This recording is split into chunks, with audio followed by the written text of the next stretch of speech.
What's up, guys? I just got my car back from the shop I go to, and let me know down in the comments if you guys have had similar experiences with maybe a certain shop, or like if you've noticed a difference between like a smaller shop that's kind of family owned versus somewhere bigger like a, I don't know, like a Valvoline or something. I know Valvoline doesn't do the most extensive stuff, but just like a branch type of repair shop. Because I went to one, I think they only have two shops, and they're pretty close together. But basically, I took this thing in because it was making a noise. It sounded like maybe the turbo was loose, or there was a fan in there that wasn't tightened down, and it was just kind of banging around whenever I'd get higher in the RPMs and everything. So I take it in, initially I took it in because it needed an oil change, and also I was like, I'll also ask about this noise. Well, they didn't know what the noise was because I would have had to pay for an extensive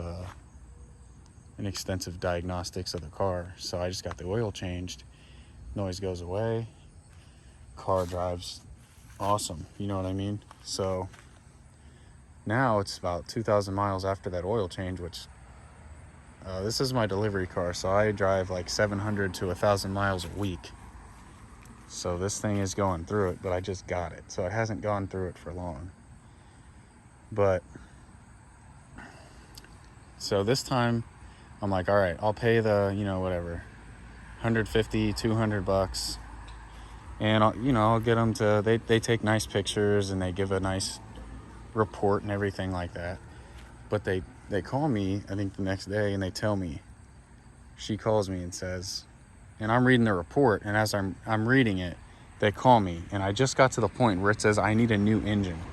So at that point I'm like, and they kind of hid it in there, it was kind of like a paragraph, and it was just kind of like subtly in the middle of the paragraph, like blah blah blah blah blah, needs a new engine, blah blah blah, that type of deal. And I'm just like, well, hold up a second, shouldn't that be, you know what I mean? That's major. So that should be the only thing listed. I mean, that's huge. And there's other stuff like leaky shocks, whatever, just the basic shit. And I'm like, a new engine. So they call me, and I had that issue with this Jeep, which I'll get into that at the end, I guess, if I have some time left. But so they call me, and they're like, yeah, so basically, and this is just the person that you talk to first at the reception office. This isn't one of the people that actually worked on my car. She's just relaying a message.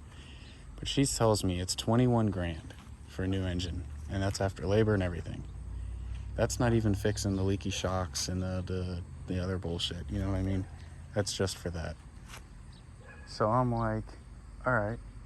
And I'm thinking in my head, like, this is just me thinking how people should do things. I'm like, well, in her, how I would want someone to lay something out for me, or how I would lay something out for someone else, would be, I'd give them the cheapest, easiest fix, and then I'd go down, progress, This is going to cost more, but it's going to hold you off for a year. This is going to cost even more, but it's going to hold you off for maybe 2 years. This is, final step, get a new engine, you'll be good. That should be the final step. But that was the only option they gave me, was I bought this car for 7 grand, and they're saying for 21 grand, we'll get you in a new engine and put it in and everything. That's turbo and everything. So I'm just like, my jaw's kind of on the floor at this. Not really, because I went through a similar experience with this, to be honest. So I was kind of like, oh, whatever, you know what I mean? But I guess that's how this place seems to do things. Which I'm not going to name them or anything, but that just, come on. And then I literally was giving her suggestions. I was like, well, what if I just get the oil changed again, and the noise goes away again, and it lasts me another 2,000 miles, and then the noise comes back. I come in, I get another oil change, whatever, which they did say that the oil pan was leaking where the drain is. So I was like, well, you guys were the last ones to change it. Maybe you guys put it in wrong. Basically is what I'm thinking at this point. I mean, you didn't tell me that it was an issue when I first took it to you, but now after this being the second oil change, you're telling me that now it seems to be leaking oil because you guys probably cross-threaded my drain. Whatever. I'm assuming that, but whatever. So, yeah, I mean, I just can't believe that they would tell me right off the rip, you need a new engine. Because like I was trying to explain it to my girlfriend was, these people, like me and my dad could buy a new engine. You know what I mean? We could do it in our driveway. We could take the old engine out, unplug everything, unbolt everything, put the new one in, rebolt everything, rewire everything. I mean, that is so much easier than actually taking the engine apart, replacing what needs fixed, putting it back together, and then putting in. So to me, by them telling me that I need a whole new engine, that just seemed like lazy. Like they couldn't figure out what was wrong. So their solution was get him to buy a new engine and we'll put it in. Like it's like unscrewing like if you have a light bulb that's not working, what do? You buy a new light bulb, you unscrew the old one and you screw the new one in. You don't disassemble the light bulb, and take an hour, how long that takes, order all the parts and then reassemble the light bulb, put it all back together and then screw it back in and then it works. You know what I mean? It's almost like they were treating the car engine not working like a light bulb instead of when they're a mechanical shop. I mean, it just seems ridiculous to me. They're supposed to have the tools and equipment and knowledge and the connections to get the parts to break down an engine and fix it, or whatever it is, a transmission, whatever. So to hear it from a shop, yeah, they can't even tell me like what's actually wrong. They just said you need a new engine. And I mean, just to hear that is like, did you even try? I mean, I think they said I have a cylinder misfire in a cylinder 4 or something. And it's like, can't they just go down and, fix just what needs fixed so I don't have to buy a whole new engine? By the way, engines for these are like, even if they're used, I think I found used ones for maybe $1,500. I mean, I don't know where they get these figures from. Same thing with this. I'll go into this story now. So I take this to them and they're telling me I need a new transmission. And I was like, okay, understandable. I mean, yeah. I mean, the thing with this one was, sorry to be jumping around, I drove this thing there and it averaged 34 miles to the gallon. 34. You're telling me an engine averaging 34 miles to the gallon needs completely replaced? It's no good. I mean, to me, I'll let this train go by. To me, that is just ridiculous. I mean, and that's driving through city and country roads. That's not like I was on a highway for 30 minutes. That was driving through city, country roads. I'm starting in the middle of the city, and I'm working through city and country roads to get there, averaging 34.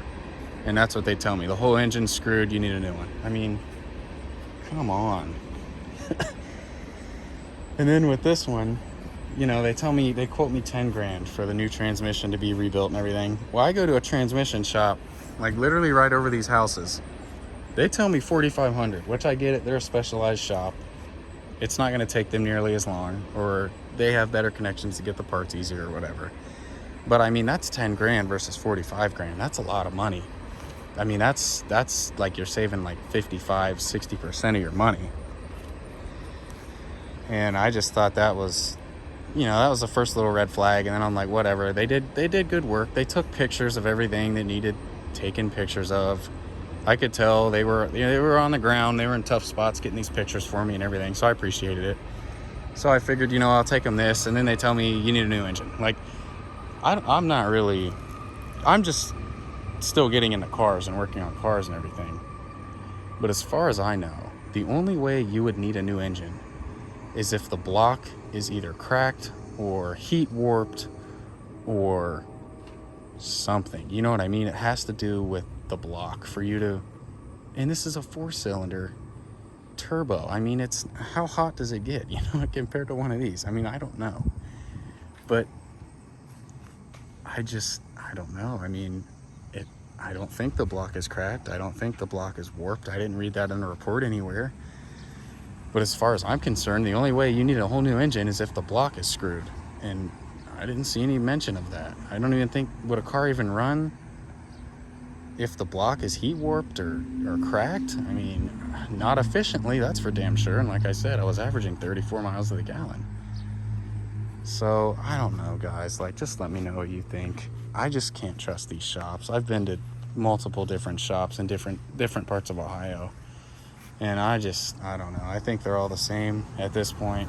But I mean, yeah, I'll take my car to you to change my oil or change some fluids or whatever. But I mean, it just seems like they don't know what they're talking about. Like I said, I just got into this, probably learning how to work on cars a year ago, like, you know, when I got these Jeeps. And it's just like, I feel like I could diagnose this car if I had the tools and equipment better than they can. I mean, that's just lazy at that point, saying, oh, just get them to buy a whole new engine. We'll take the old one out, throw the new one in, call it a day. I mean, like I said, I could do that with my dad in our driveway. How hard is that compared to actually using these specific tools you need to, you know, get into the cylinders, get into the crank and all that, and actually figure out what's wrong and fix just that, not just, well, we'll buy a whole new one. You know, we're in the middle of a pandemic. Everyone can afford to do that, to drop 21 grand on a $7,000 car.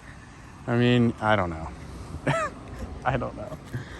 But I figured I'd come out here and make this video, just basically go on a rant, because my girlfriend gets sick of hearing me talk, and so do most people. So whatever, it is what it is. If you guys stayed this long, I appreciate you. Hopefully you guys can relate to this.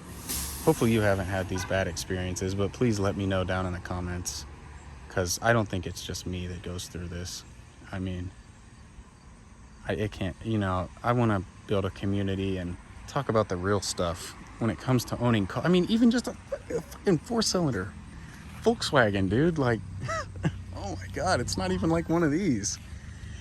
Just anyone could relate to this. I mean, I feel like. But yeah, anyways, thanks for watching, guys.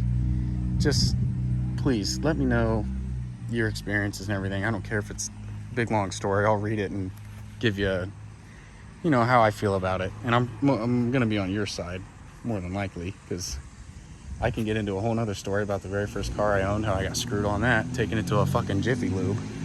But we can leave that for another day.